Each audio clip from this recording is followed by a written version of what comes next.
Greetings internet and happy Sunday. I apologise for this coming out on a Sunday. I have labelled it a sit down Saturday only for my aesthetic pleasing, just so that I can look at it on my YouTube analytics and whatever as a sit down Saturday, because otherwise it's going to throw me off ball absolutely and completely. Today I'm getting crafty and arty again. I am going to show you guys how I do typography and like calligraphy, that kind of thing. I'm very new to this, but I absolutely love doing it. I absolutely love it because it's so relaxing, and when I go on Pinterest and I see like all of the really cute designs and stuff, I'm like, I can do that. So I'm going to show you guys how I do it. I'm going to show you guys what I use, and then I'm going to give you some examples. So if you want to do this for yourself, this is kind of like a shopping list or just general stuff that you might need. One is a good fine liner. I absolutely adore this fine liner. I got it for free in a goodie bag, free goodie bag that I got from Cassart because I spent 30 quid. And I got 25% off and a free goodie bag. So this is a Winsor & Newton fine liner, but it's like a rounded tip and it's just a really nice pen. I really appreciate pens. I love stationery, and I won't deny that that's weird, but you know. I also have two sets of brush pens. I have black and white, grayscale brush pens and coloured brush pens. These can either be expensive, even more expensive, or you can get really cheap ones that just don't really work the way that you want them to. These were kind of expensive, but I use them a lot and I get a lot of use out of them, so I can warrant spending the money on these. And the last thing that you might need is up there. Let's go grab it. It's some multicoloured fine liners. There are loads in here. I also have loads of different pens and pencils in here as well, but it's, you know, majority of it is fine liners. Yeah, if you're doing a specific colour and you want to contrast it, or you just don't want to use black, coloured fine liners are great. So I'm going to make one design with you guys today. It's inspired by Tangled, the Disney film. You guys kind of saw this coming. It wasn't going to not be a Disney thing. Double negative, but you know. So yes, it's inspired by Tangled, and I'm going to use the quote from See the Light, all at once, everything looks different now that I see you. So I've had inspiration from this from Pinterest.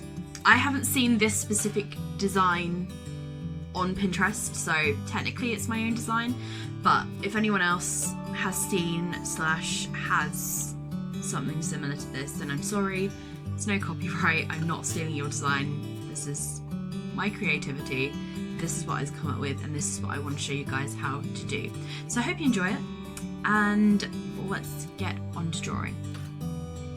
So I don't know how well you guys can see that, but I've got the outline of the castle in Tangled just drawn out here.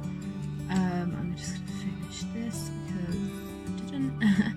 I sort of started drawing here, but then realised it was going too much into the page to do any of the actual castle, so I'm just going to bring the land out a little bit. So, to colour this in, I'm going to be using watercolour pens. This is another thing that you can add to a shopping list if you want to go into doing typography and things like that.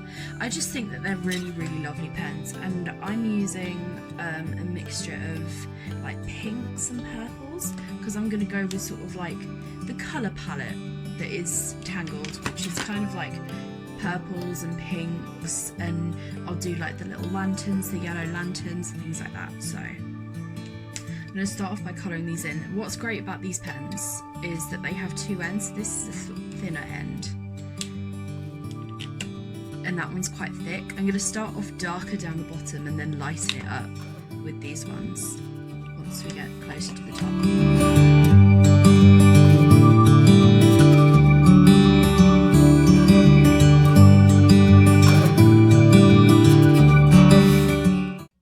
This is kind of a big jump from where we were 2 seconds ago, but I have coloured all of this in. I've used a combination of both watercolour pens and brush pen. The actual writing on this design is quite small and thin, like you don't need a brush pen to be able to do that, so I'm going to do it in fine liner. So we kind of have a brick wall thing going on here, but this is the easiest way of mapping out where you want to put words to make sure that you have enough space and that it fits with the whole design. So I have all at once, everything is going to go in the larger space. Looks different now that I see you. And then maybe I'll do like a small little thing down here. I'm not too sure yet, it kind of depends how I feel once I've written it and have added the lanterns, but we'll see. I'm going to show you guys how I do the writing now. So if you've only just started doing typography or you're like getting into it because of this video, I would recommend that you write it out properly with a pencil first, then go over it in pen. I'm gonna just go straight in there and hope for the best. So I have my pen and I'm just gonna start with the A, because that's the whole start of the thing. That's where obviously the reader is going to start reading it. So you kind of want it to be a show-off kind of letter. So I have my line, and again it's going to be difficult because my hand is going to be right in the way. But actually, if I change this a little bit, there we go. That's probably better for you guys to see. So I'm going to swirl the end of the A, bring it up, and then down again. Down. I think the easiest way of doing it is just to go for it. Don't think about it too much, because otherwise you'll overthink it, and you know, you'll overthink it and you won't think it looks as good. So, and then I'm going to do the L's. So I'm going to do a small flick up and a loop, small flick up and a loop. I'm going to join the L's together as well. So a small flick up, loop it over, and just do the same thing again. So that is my all. I'm going to add the line on the A. I'm going to do this by curling round. So I've written everything. I'm going to go ahead and write the rest of the words and then just, you know, keep it on camera for you guys to see.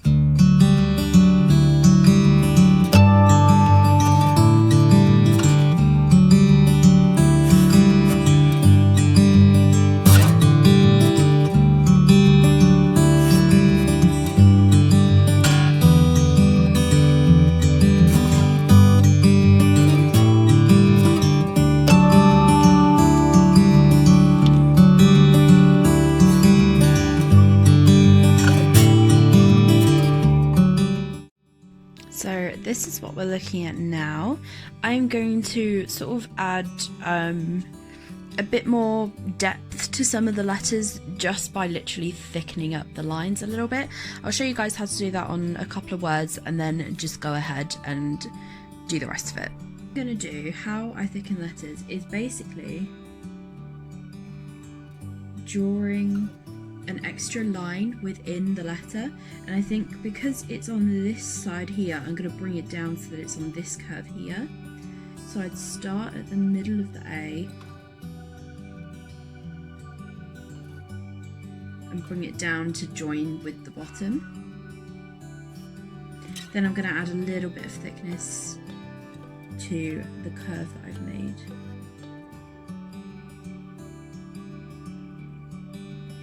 And maybe to the end here.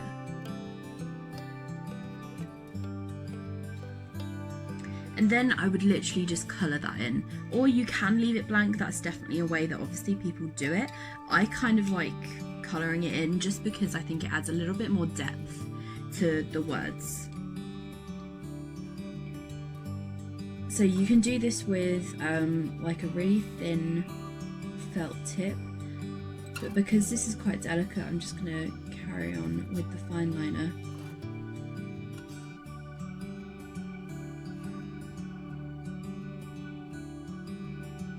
And colour in like that. When you've got sort of bigger letters and you're making like obvious changes to it, then, and like larger changes to it, then it is easier to use sort of like a thicker felt tip, or use one of like a black brush pen so that you can fill it in really quickly and easily. But because this is really thin, because it's only a thin nib, it means that the actual writing is obviously going to be thin. So I would just carry on with a fine liner.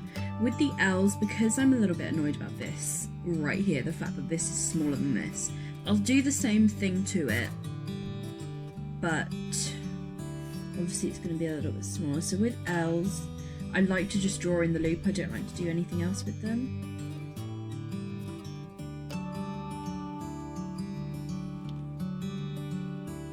So make sure that even if I'm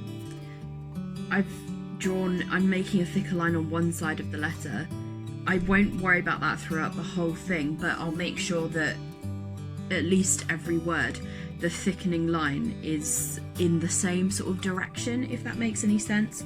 So as I have all here, I've made sure that the thick line is running smoothly, but is on this outside edge. So I'm just going to colour this one in.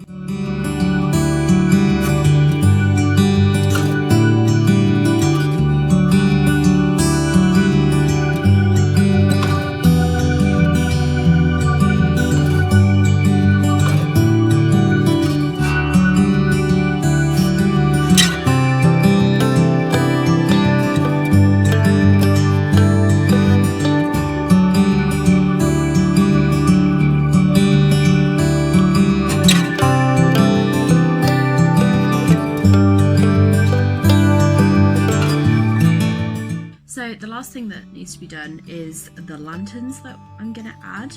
So I have a gold felt tip and a gold, it's kind of just like a biro, I guess is the best way to describe it.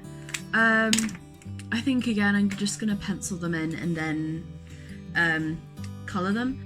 Okay, so you can't really see, but I have drawn some lanterns around. I think I've got enough, and I think if I add any more it will look too overpowering.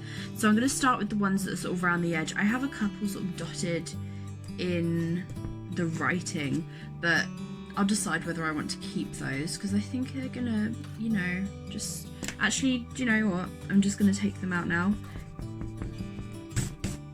Also, if you keep hearing a knocking sound, it's because my table is going up against the wall. So I've made all my pretty little lanterns. I think I'm going to colour it in just with the pen rather than the felt tip because I think the felt tip is going to be too thick.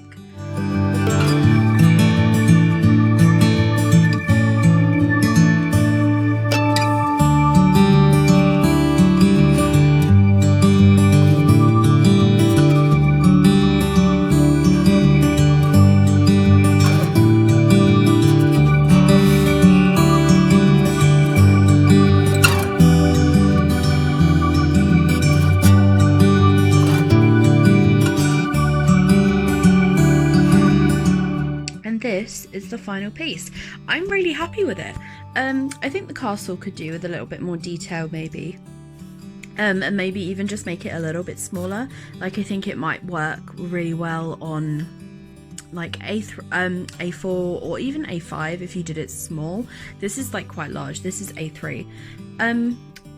I don't love the lanterns, I have to say, but I think without like the designs and stuff on it, and if they were just gold or like different shades of yellow, maybe just rule out metallic altogether.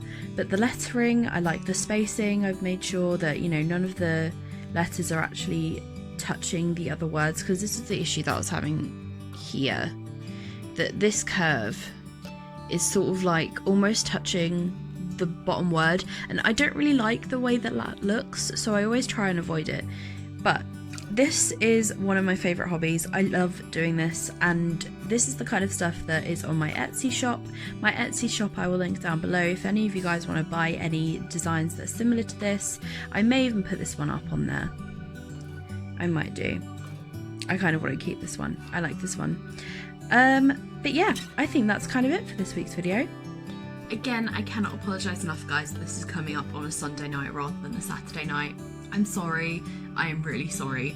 I was not in a place to sit down and concentrate on a piece of work. I'm looking at it here because it's like propped up against my windowsill. But yeah, I wasn't in the right mindset to be able to sit down and concentrate on something like this. This has taken me a good hour and a half, so there's a lot of editing that needs to be done, but that is absolutely fine. I will link my Etsy shop down below if you guys want to check it out. I know the photography on there isn't great, which probably is why I've not sold a lot on there so far. But that is it for this week's video, guys. I will see you on Monday, so I'll see you tomorrow. I'm filming Monday's video tomorrow because my voice is starting to restore itself after Friday night, because I went out Friday night.